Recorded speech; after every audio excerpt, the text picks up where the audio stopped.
할렐루야, 반갑습니다. 이웃사랑위원회 헌신예배 하게 되어서 너무 기쁘게 생각하고 감사합니다. 선한 사마리아인 법이 있습니다. 우리나라는 없고요.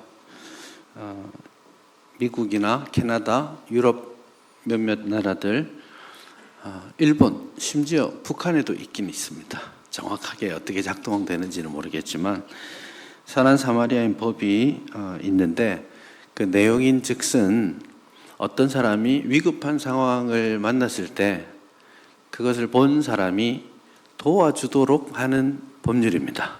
그러니까 안 도와주면 혼을 내겠다, 그런 뜻이 됩니다. 사실 그것 때문에 논쟁이 좀 있습니다. 실질적으로 법이 어떻게 작동될지도 좀 고민되는 부분이죠. 물에 빠진 사람이 있는데 안 도와줘서 죽었어요.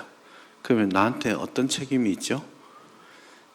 너 왜 안 도와줬어? 이러면 저는 못 봤는데요. 이러면 사실은 방법은 없습니다만은, 어쨌든 그런 우리의 이웃이 위급한 상황에 처해졌을 때 돕도록 법률로 규제하는 것이 선한 사마리아인 법입니다. 이제 규제하는 것, 도와주지 않으면 혼낸다, 이런 말도 있고 또 면책도 있습니다. 가령 우리나라 격언 중에 물에 빠진 사람 도와줬더니 보따리 내놓으란다, 그런 말이 있잖아요. 그런 것처럼 물에 빠져서 죽어가는 사람 건져내서 막 숨 못 쉬는 거 막 CPR 해가지고 겨우 살려냈더니 내가 허락지 않았는데 내 몸을 왜 만져? 하고 성추행범으로 신고하는 일이 있거든요. 또 이게 CPR 하다 보면 사실은 세게 해야 되기 때문에 갈비뼈가 부러지는 일도 있고 그렇습니다. 그리고 목숨 살려놨더니 어떻게 된 거냐, 나를 이렇게 만들어 놓다니 하고 고발하면 되게 피곤해지고 힘들죠. 그런 경우에 선한 사마리아의 법이 그런 이제 본질적인 도움을 행하다가 생긴 어떤 손해나 그런 어려움에 대해서 법률적으로 면책하는 그런 내용도 거기에 들어 있습니다. 아무튼 이런 것들을 선진국들 중심으로 해서 법으로 제정해 가는 것 조심스럽긴 해요. 도덕적으로 해야 할 일을 법으로 규제할 수 있느냐, 그건 사실은 조금 고민스러운 부분이긴 하지만, 어쨌든 이런 법률이 존재하게 된 것은 성숙한 사회로 갈수록 어렵고 힘든 사람이 있을 때 그 사람을 마땅히 도와야 한다 하는 사회적인 어떤 합의가 존재하게 됐다라는 겁니다. 근데 그 이름을 정할 때, 이 법률을 제정할 때 법률의 이름을 선한 사마리아인 법이라고 지었습니다. 이제 성경에 나오는 내용이죠. 본문에 나오는 이 사마리아인에 관한 이야기가 그만큼 주변 사회나 이웃들에게도 매우 잘 알려져 있는 그런 본문이라고 할 수 있겠고요. 아마도 여러분들이 대부분 아주 많이 들어왔고 잘 이해하고 있는 것이라 생각합니다. 정말이죠? 잘 알고 계시죠? 너무 유명하기 때문에 사실은 이 본문에 대한 해석을 어떻게 할 것이냐, 이건 한 2000년 동안 서로 싸우고 있습니다. 여전히 이 본문을 어떤 식으로 해석해야 될지에 대해서 해석하는 관점에 따라서 다른 메시지들을 내놓고 있는 것이 현실이죠. 그래서 이 본문을 오늘 잠깐 살펴보면서 본문에서 정말 우리에게 요구하는 것이 무엇인지 그것들을 살펴보려고 합니다. 우선은 먼저 잊지 않아야 될 기본적인 출발점이 뭐냐면, 우선은 이 사마리아인에 대한 논쟁, 이야기가 30절부터 36절까지 나옵니다. 그렇게 나오고, 그 이야기가 나오게 된 동기가 25절부터 28절까지 기본적으로 나와 있습니다. 그러니 사실은 25절부터 28절까지 나와 있는 율법학자와 예수님과의 대화를 잘 따라가는 것이 본문에 나와 있는 사마리아인의 비유를 이해하는 좋은 방식이 되겠습니다. 성경은 참 이렇게 비유나 이야기 이런 것들을 많이 씁니다. 하나님께서 법률을 주실 때에 법률 1조 1항, 1조 2항, 2조 이렇게 다 하나님이 내가 원하는 건 이거야 이렇게 주시면 읽을 때 재미가 없습니다. 여러분들이 헌법을 즐겨 읽는 사람은 별로 없죠. 꼭 무슨 문제가 생겨야 그런 게 있나 찾아보는 것이지 즐겨서 읽는 법은 별로 없습니다. 아마도 그래서 레위기나 출애굽기 여러분 지금 성경 일독 프로그램 따라 쭉 하고 있으면 이제 레위기 읽으셔야 되는데 읽을 때 그렇게 재미있게 느껴지지 않는 이유가 법률 조항들을 서술하고 있기 때문에 그렇죠. 그렇지만 하나님께서는 굉장히 많은 부분에 있어서 당신의 뜻을 전달하시기 위해서 이야기라는 장치를 사용하십니다. 나오는 비유 역시 이야기의 일환이죠. 이야기를 이렇게 전해주시면 그 이야기를 듣고 그 이야기 속에 나타나는 하나님의 뜻과 하나님의 성품을 쉽게 그리고 재미있게 오래 기억하도록 그렇게 되어 있죠. 그래서 사실은 여러분 성경 구약과 신약 전체의 약 40%는 다 이야기라는 장르입니다. 율법을 전할 때에도 하나님은 이야기를 말씀하셨고 하나님의 성품을 말할 때도 하나님이 너를 돌봐주실 거야 이렇게 그냥 단순하게 말씀하지 않고 얘들아 하늘을 나는 새를 보아라 들에 핀 백합화를 보아라 이렇게 말씀해 주시죠. 그게 하나의 메시지를 전달하기 위해서 우리에게 생생하게 그리고 잊혀지지 않게 주시기 위해서 그런 이야기 장치를 주신 거죠. 오늘 본문에도 마찬가지입니다. 율법학자가 예수님께 나와서 영생에 대한 질문을 하고 있습니다. 율법 교사가 일어나 예수를 시험하여 이르되 우선은 율법 교사의 기본적인 전제가 틀렸다는 것을 미리 알려주고 있습니다. 선생님, 내가 무엇을 하여야 영생을 얻겠습니까? 라는 질문이 출발입니다.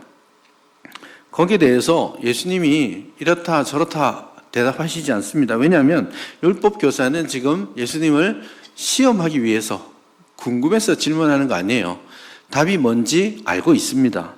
근데 예수님이 다른 소리만 해봐. 이런 마음으로 지금 시험하려고 예수님께 질문했기 때문에 예수님이 선뜻 대답하지 않으시고 그래?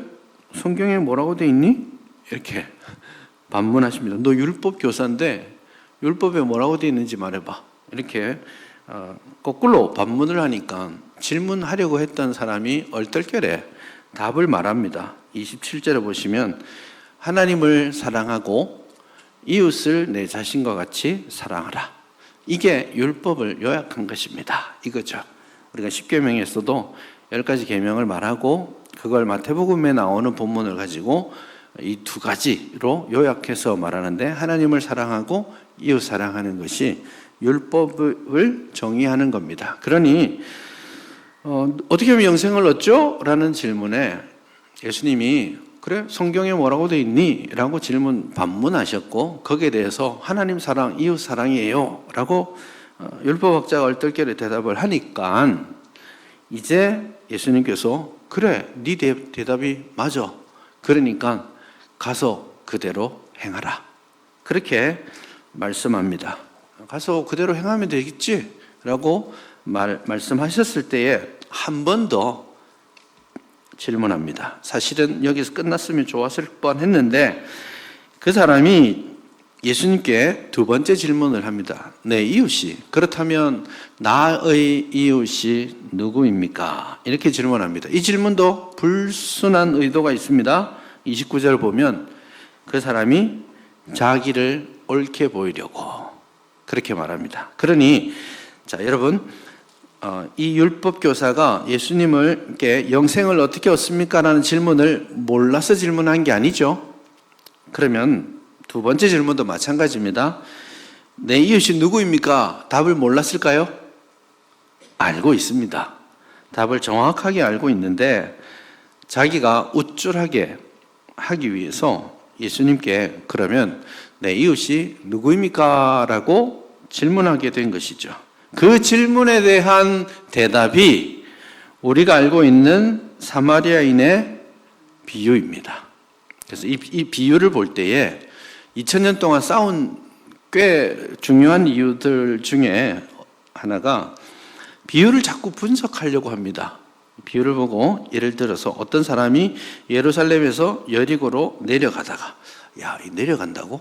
내려간다는 말은 타락하는 건가? 그래서 하나님의 도성에서 떠나가고 있는 성도를 말하는 거야. 그럼 성도를 탁 때려잡는 강도는 누구겠습니까? 마귀가 타락한 성도를 때려잡아서 거의 죽게 만들었어요. 근데 사마리아인은 그럼 누굴까요? 다 모른 척 지나가는데 살려서 이제 치료하도록 도와주잖아요. 근데 이분은 갔다가 나중에 내가 다시 올 때 그렇게 되죠. 그러니까 이 사마리아인은 가만히 보니까 예수님 같아요. 예수님 한번 와가지고 살려주고 나중에 다시 올 때 계산 다 해줄게 이렇게 말하죠. 그럼 여관은 어디일까요? 다시 올 때까지 성도를 지켜야 되는 교회입니다. 여관은 교회를 뜻하고 그 사마리아인이 2개의 돈을 주죠. 돈 2개를 줬으니까 이 2개는 뭘까요? 교회가 이 성도를 지키는 방법으로서 주어진 구약과 신약입니다. 이야, 멋지게 해석하죠. 그 예수님, 이 사마리아인이 다시 돌아와서 완전한 회복을 하게 됩니다. 그런 식으로 해석을 해요. 그러면 성경에서 말하고 있지 않는 내용들을 우리가 상상해서 집어넣게 되니까 사실은 다르게 집어넣을 수도 있게 되는 거죠. 다르게 집어넣어도 할 말이 없어요. 그러다 보니까 해석이 이쪽으로 갔다가 저쪽으로 갔다가 이건 예수님이고 이건 성경이고 아니야 성경이 아니고 철학자들은 덕목 이런 것들을 말하는 거야. 별의별 소리를 다 하면서 많은 논쟁을 가져왔는데 그거 다 크게 소용이 없습니다. 우리 마음은 시원해져요. 다 아구가 맞아가니까 해석이 되고 정말 우리를 겁안 죽게 된 우리를 예수님이 살리셨구나 하면 아멘 하고 막 괜찮잖아요. 그렇지만 본문은 그런 의도를 거의 가지고 있지 않습니다. 누가 나의 이웃입니까? 이 질문에 대해서 예수님이 대답하시기 위해서 사실 대답이 아니고 반문하시기 위해서 처음에 영생을 어떻게 하면 얻습니까? 라고 했을 때 예수님이 반문하시면서 율법에 뭐라고 돼 있니? 그렇게 반문하셨듯이 누가 내 이웃입니까? 라고 질문했을 때 반문하시죠. 마지막에 이 말씀을 다 한 다음에 마지막에 이렇게 말합니다. 누가 강도 만난 자의 이웃이냐? 하고 반문하시죠. 그랬을 때 이 율법학자가 자비를 베푼 자입니다 라고 대답할 수밖에 없게 된 거죠. 이게 하나의 패턴입니다. 그러니 그 사마리아인의 비유 자체는 누가 내 이웃입니까? 라는 율법학자의 질문에 대해서 예수님께서 이제 대답하시기 위한 하나의 장치로 우리에게 허락하셨다라는 것을 볼 수 있습니다. 그러니까 이 장면 자체는 어떤 사실 일어났던 일들을 구체적으로 말씀하시려는 의도는 없습니다. 그냥 비유, 그 당시 사람들이 알고 있는 하나의 방식들을 가지고 와서 일반적으로 그때 일어났던 일들을 가져와서 설명하시는 거죠. 실제로 여러분, 예루살렘에서 여리고로 내려가는 길은 굉장히 가파른 그런 길입니다. 예루살렘은 높이가 한 780m 됩니다. 해발 760 정도 돼요. 근데 여리고는 해하 250, 마이너스 250이에요. 지금도 여리고는 모든 이 땅에 있는 모든 도시 중에 가장 낮은 데 있는 도시입니다. 해하 250이고 거기서부터 물이 이제 사해바다를 형성해서 쭉 내려가게 되는데 사해바다 가장 깊은 데가 해하 390 1000m가 넘죠. 그러니까 지구상에서 가장 낮은 곳이 됩니다. 거기가 가장 낮은 곳에 도시가 형성되어 있었기 때문에 실제로는 예루살렘에서 여리고까지는 한 30km 안 되거든요. 그러니까 길지 않은 코스인데 높이 차이는 1000m가 넘게 나요. 그래서 실제로는 계속 굽이 치면서 내려가는 길입니다. 걱정하지 않으셔도 돼요. 지금은 고속도로가 쫙 뚫려 있어가지고 휑 하니 갑니다. 근데 그렇게 가면 이제 가서 의미가 없죠. 만약에 가능하다면 한 30여 킬로 정도 되니까 하루 딱 날 잡아서 실제로 수천 년 전부터 있어 왔던, 그리고 예수님이 계속해서 걸어 다니셨던 그 길이 아직도 있거든요. 그 길과 수많은 양들의 길들이 굽이 나 있습니다. 그 길을 걸어보는 것은 좋겠습니다.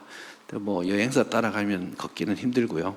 어쨌든 그 길을 항상 굽이 걸어서 내려가야 되는 곳이기 때문에 강도도 많고, 중간에 주막이나 여관이나 이런 것들을 만나는 것들도 사실은 힘듭니다. 그렇기 때문에 이 이야기가 실제 있었던 이야기인지는 모르겠지만 그 당시 사람들에게는 매우 익숙한 그런 내용이라고 할 수 있겠습니다. 우선은 이 율법학자가 내 이웃이 누굽니까? 라고 질문했잖아요. 제가 이 질문에 대해서 율법학자가 정답을 자기 나름대로 알고 있었다라고 말씀을 드렸는데요. 그 당시 사람들에게 있어서 이웃은 누굴까요? 유대인들에게 있어서 이웃은 조건이 까다롭습니다. 유대인들에게 이웃은 유대인입니다. 이방인들은 취급하지 않았죠. 심지어 반반 섞였다라고 할 수 있는 사마리아인들조차도 이웃으로 간주하지 않았습니다.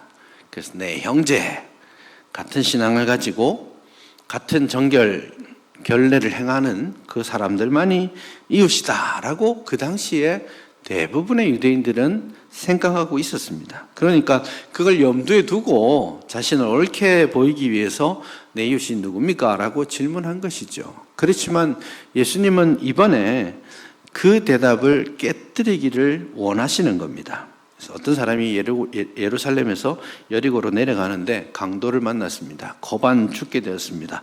옷을 벗겨졌고요. 거의 죽을 때까지 매를 맞고 쓰러져 있습니다.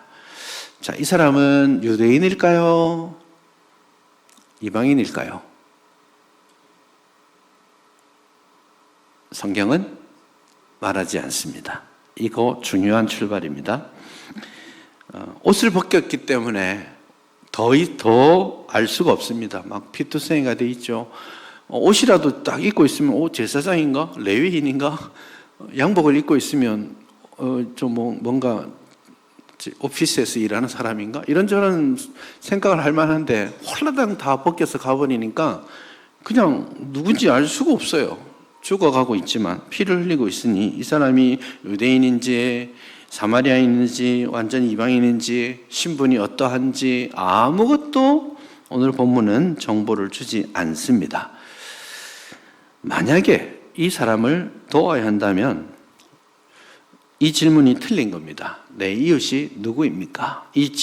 나의 이웃이 될 만한 사람은 누굽니까? 라는 질문을 하고 나면 어떻게 판단이 되냐면 이웃이 될 사람의 상황이나 자격을 따지게 됩니다.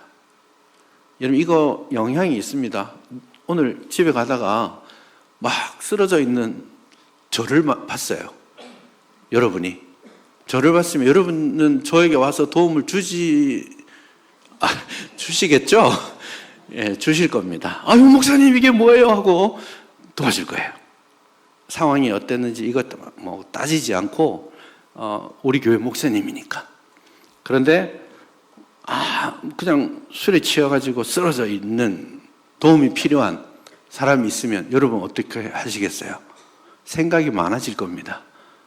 이거 내가 도와주는 것까지는 좋은데 그 다음에 혹시 골치 아픈 일 생기는 거 아니야? 도와줬더니 나중에 내 지갑 어디 갔어? 이러면 어떡하지? 이런 생각도 들고 술에 취해가지고 도와줄 가치도 없어. 이런 생각을 할 수도 있을 겁니다. 그렇기 때문에 여기에서 이 조건을 다 없앤 것, 이웃을 말할 때 자격 요건을 생각지 않도록 한 것은 오늘 본문에서 대단히 중요한 출발입니다. 처음에 만난 사람은 한 제사장입니다. 제사장이 내려가다가 피하여 지나갑니다. 아마 봤겠죠. 딱 봤는데 생각이 많았을 겁니다. 야, 저 피투성이가 돼 있는데, 제사장은 아마 예루살렘에서 여리고로 내려간다는 말은 자기에게 주어진 제사의 직무를 다 하고 내려간다는 뜻입니다. 뭐 정결과 크게 상관은 없는 순간이긴 하겠지만 어쨌든 거의 죽어가는데 내가 도와주러 갔다가 죽으면 자기는 부정에 처하게 되고 여러 가지 복잡한 문제들이 있습니다. 그러니 에이, 모른 척하자, 그렇게 해서 지나갑니다. 근데 그 다음에 레위인이 그곳을 보고 또 피하여 지나갑니다. 아마 레위인도 같은 목적이었을 거예요. 이제 지방에서 예루살렘으로 올라와서 일주일씩 봉사하고 자기 집으로 돌아가는 패턴이거든요. 그러면 아마도 레위인은 내 앞에 제사장이 지나간 걸 알고 있을 거예요. 아, 제사장이 그냥 지나쳤구나. 괜히 내가 앞장서서 갔다가 나중에 여리고 가서 제사장 만날 텐데 무슨 소리를 들을까, 이런 생각도 했을 겁니다. 여러 가지 귀찮은 생각들이 많이 들어 있었겠죠. 쑥 지나갑니다. 그리고 마지막으로 어떤 사마리아 사람이 여행하는 중에 그를 봅니다. 일단 여기서 깜짝 놀라야 됩니다. 제사장을 말했고 레위인을 말하고 그 다음에 사마리아 사람을 말하죠. 여기에서 듣는 사람은 왜? 이 질문을 하게 됩니다. 그럼 이게 기본적인 그냥 사람들이 생각하는 일종의 패턴입니다. 예를 들어서 교회의 상황을 생각해 보자면요. 아, 교회 목사님이 뭐 이렇게 했는데 그 다음에 장로님이 이렇게 했어. 그 다음에 누구겠습니까? 그냥 순서대로 치자면 목사님이 했고 장로님이 했고 집사님이 했다고 생각할 거 아니에요. 그게 일반 사람들이 가지고 있는 기본적인 패턴입니다. 유대인들이 자기 민족을 표현하는 방식은 제사장, 레위인, 백성입니다. 그러니 이 비유를 들을 때에 이 패턴을 따라가고 있잖아요. 예수님께서 말씀하실 때 율법학자는 당연히 이스라엘 백성들이겠지, 이스라엘 시민 중에 한 사람일 텐데 예수님이 거기서 서프라이즈 하신 거예요. 갑자기 사마리아 사람이 이렇게 말씀하십니다. 사마리아 사람이 여행하다가 그를 보고 불쌍히 여겨서 기름과 포도주를 상처에 붓고 싸매고 우선 긴급하게 도움의 손길을 주고 짐승에 태워서 주막으로 데리고 갑니다. 돌보아 주죠. 이 사마리아인의 이 착한 행동 때문에 우리가 이 비유를 선한 사마리아인의 비유 이렇게 표현하기도 합니다. 그렇지만 사실은 성경에서는 선한이라는 말을 쓰지 않습니다. 그러니 우리도 굳이 선한 사마리아인의 비유다라고 말할 필요는 없겠습니다. 그러나 이 사마리아 사람은 기본적으로 굉장히 중요한 결단을 하게 됩니다. 우선은 이 사람을 데리고 자기가 여행하던 길들을 거치고 이 사람을 데리고 여리고까지 갑니다. 쉽지 않습니다. 여리고는 유대인의 도시입니다. 사마리아인이 쉽게 갈 수 없어요. 사마리아인을 사람 취급하지 않는 동네이기 때문에 혹시라도 이 사람이, 강도 맞는 사람이 유대인이잖아요. 사마리아인이 데리고 가죠. 동네 들어갔을 때 무슨 오해를 받았을까요? 너가 그랬지. 이 소리 분명히 나올 만한 상황입니다.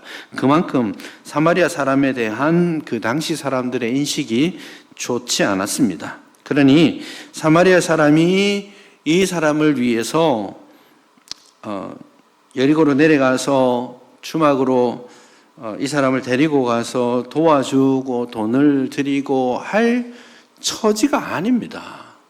그렇게 하지 않는 것이 훨씬 더 맞습니다. 그러니 뭐 한다면 제사장이나 레위인이 그렇게 했을 때 칭송받을 일이지만 사마리아인은 사실은 하지 않을 이유가 훨씬 더 많은 사람이죠. 그럼에도 불구하고 따지지 않습니다. 중요한 차이가 있습니다. 제사장과 레위인이 그 상처 입은 사람을 보았습니다. 그런데 어떻게 생각하는지에 대해서 본문은 전혀 말하지 않습니다. 보고 피하여 갔다. 그렇게만 말하죠. 그러니 제사장은 이렇게 생각했을 거고 레위인은 이렇게 생각했을 거라고 우리가 추정할 뿐이죠. 그런데 성경은 뜻밖에도 사마리아 사람은 어떻게 생각했는지를 말해줍니다. 33절을 보시면 어떤 사마리아 사람은 여행하는 중 거기 이르러 그를 보고 어떻게 했다고요? 불쌍히 여겼다. 처음으로 사마리아 사람이 어떤 마음을 가졌는지를 본문은 말씀해주고 있습니다. 그러니 그를 보고 불쌍히 여기고 긍휼히 여겨서 그를 위해서 행동하는 것. 돕지 않아야 될 이유가 훨씬 더 많았을지 모르겠지만 그 생각이 없었다라는 거예요. 어떤 유익, 어떤 귀찮은 일들, 어떤 오해 이거 생각지 말고 지금 저 사람에게 도움이 필요하고 내 마음이 그를 불쌍히 여기고 그러므로 나는 달려가야 되겠다라는 생각을 하는 것이죠. 자, 이제 이것저것 다 따지지 말고 빨리 이 비유에서 한번 나와 보십시다. 이게 누구며 뭐 했으며 이거 중요하지 않아요? 이제 다시 나와서 예수님께서 이렇게 반문하십니다. 네 생각에는 이 세 사람 중에 누가 강도 만난 자의 이웃이 되겠느냐? 그렇게 했을 때 율법학자가 굉장히 주저했던 것 같습니다. 아마도 머리를 긁적긁적 하면서 자비를 베푼 자니이다. 말하고 싶지 않았어요. 유대인이었으면 저 유대인입니다 라고 했을 텐데 사마리아인입니다 라고 말할 수가 없는 거예요. 그래서 사마리아인입니다 라고 말하지 않고 저기 저 자비를 베푼 자가 이웃일 것 같습니다 라고 대답을 하죠. 아마 한참 좀 서성이면서 주저하면서 한 대답으로 보입니다. 그때에 예수님이 옳거니 하고 말씀하십니다. 37절에 보시면 가서 너도 이와 같이 하라. 사실 이 본문 25절부터 예수님께서는 첫 번째 질문, 두 번째 질문의 대답이 다 똑같았습니다. 율법에서 영생을 얻는 길이 뭐라고 말하고 있지? 하나님 사랑, 이웃 사랑입니다. 그래, 가서 그대로 행하라. 이렇게 말씀하셨죠. 그 다음에 나의 이웃이 누구입니까? 라고 했을 때 비유를 주시고 가서 너도 이와 같이 행하라. 그렇게 말씀하십니다. 그런데 이 두 번째 질문과 대답에서는 중요한 차이가 나옵니다. 지금 두 번째 질문은 자기를 옳게 보이기 위해서 이렇게 질문했습니다. 나의 이웃이 누구입니까? 이렇게 질문했습니다. 그런데 예수님은 이 질문을 바꾸셨어요. 살짝 꼬아서 누가 저자의 강도 만난 자의 이웃이냐 이렇게 질문합니다. 그래서 이 이야기를 보니까 너의 이웃은 누굴 것 같으니 이렇게 말하지 않고 저 강도 만난 자의 이웃이 누구냐라고 예수님은 질문하십니다. 그러니 이 중심이 바뀌어지게 된 거죠. 다시 말씀드립니다. 나의 이웃이 누굽니까? 라고 질문하면 그 사람의 자격을 묻게 됩니다. 도와줄 때 이 사람이 도와줄 자격이 있는 사람인가? 도와주면 감사할 줄 아는 사람일까? 뭐 그런 생각을 하면서 도와줬다가 얘 다음엔 안 도와줄 거야. 뭐 이런저런 생각들을 합니다. 그 질문이 어디에서 생기는 문제냐면 누가 나의 이웃이냐 이 질문입니다. 그렇지만 예수님은 누가 너의 이웃이냐라고 나의 이웃이냐라는 질문에서 떠나서 강도 만난 자의 이웃은 누구냐? 그 사람의 상황, 본문에서 의도적으로 다 가렸습니다. 그 사람이 나중에 감사했는지 모르겠어요. 그 사람이 유대인인지 사마리아인인지 이방인인지 모르겠어요. 그 사람에게 얼마만큼의 그 조건이나 그런 것들이 있었는지 모릅니다. 자격을 따지지 않고 지금 도움이 필요한 사람에게 너는 이웃이니? 라고 물으시는 거예요. 그래서 자격을 따지지 않고 필요한 사람들, 강도 만난 사람에게 너가 이웃이 되어줘야 하지 않겠느냐라는 그런 말씀을 오늘 본문에서 하고 있는 겁니다. 거기에 대해서 예수님께서 너도 가서 이와 같이 행하라 그렇게 말씀하십니다. 최근 우리 교회가 저 개인적인 생각입니다. 최근 우리 교회가 한 일 중에 제일 잘한 일이 이웃사랑위원회를 발족한 것이 아닌가 그렇게 생각합니다. 부담스러운 부분들도 있었습니다. 새롭게 사실 교회가 새롭게 정기적인 어떤 헌금을 요청하는 게 참 부담스럽고 죄송한 일이죠. 그것 때문에 좀 주저하기도 했는데 정말 필요하고 꼭 해야 하는 일이기 때문에 얼마만큼의 그런 호응이 있을지는 모르겠지만 하자, 마땅히 해야 될 일들을 해야 되지 않겠느냐 그렇게 생각하고 작년에 시작했습니다. 네, 지나놓고 보니까 참 코로나 이후에 여러 경제적인 어려움에도 불구하고 우리 성도님들이 이 일에 적극적으로 공감해 주시고 또 헌금도 많이 해 주시고 또 실제로 이제 위원들이 이 일들을 밖에 나가서 많이 하십니다. 더워도 추워도 사랑의 장바구니 나누러 다니시고 여러 일들을 하셔야만 합니다. 그래서 그런 일들에 부족함이 없도록 작년에 올해 계속 하나님께서 우리 성도님들의 마음을 만져주고 계신다라는 그런 생각을 합니다. 올해도 이제 헌금이 들어와야 되지만 이제 들어온 헌금부터 시작해서 쭉 잘 쓰고 있습니다. 그래서 우리 영도 지역에 필요한 사람들, 우리 성도님들을 향한 손길도 있고요. 아마 이제 여러분 중에 이번 명절에 전 받으셔서 기분 좋으신 분들도 계셨으리라고 생각하는데요. 그런 성도님들을 향한 그런 것도 있고, 우리 영도구청이랑 협의해서 올해 약 꽤 의미 있는 재정을 들여서 고독사 예방 관련 사업들 저희가 합니다. 이제 구청의 일이긴 하지만 사실 구청이 이렇게 사각지대에 있는 재정들을 쓸 수가 없는 상황이기 때문에 그것들을 위해서 우리가 재정을 좀 들여서 이제 구청 직원들부터 해서 쭉 사람들을 만나고 하는 일들을 올 한 해 진행하게 되고요. 장바구니 사업도 계속해서 하게 되고 또 긴급하게 필요한 그런 도움의 손길들이 필요한 사람들을 위해서 위원회가 참 열심히 잘 감당하고 있습니다. 그런 측면에서 헌금을 해주시는 모든 분들에게 진심으로 감사드리고 또 그걸 가지고 이제 한 해 내내 수고하면서 헌신하고 있는 우리 위원들에게도 정말 감사를 드립니다.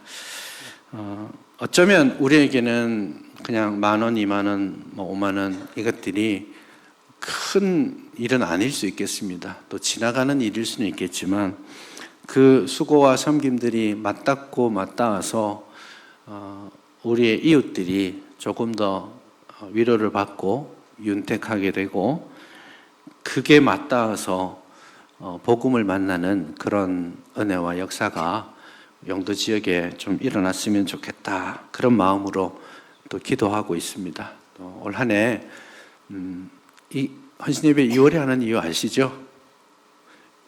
올해 열심히 하자 이런 말입니다. 그래서 힘을 다해서 위원회를 위해서 헌금도 해주시고 기도도 해주시고 혹 시간을 낼 수 있는 분들은 오셔서 몸으로 이렇게 봉사하고 또 찾아뵙고 하는 전달하는 여러 사업들에 사람들의 헌신이 필요합니다. 그런 일들에 같이 동참해 주셨으면 좋겠습니다. 올해도 작년에도 참 풍성하게 여러분들이 응답해 주셨고 올해도 계속해서 응답해 주신다면 또 이게 여러 해 쌓여서 간다면 우리 영도구 안에서 우리가 지속적인 재정으로 지속적인 도움의 사업들을 계속해 나갈 수 있으리라고 기대합니다. 그 일들을 위해서 함께 수고해 주시기를 부탁드립니다.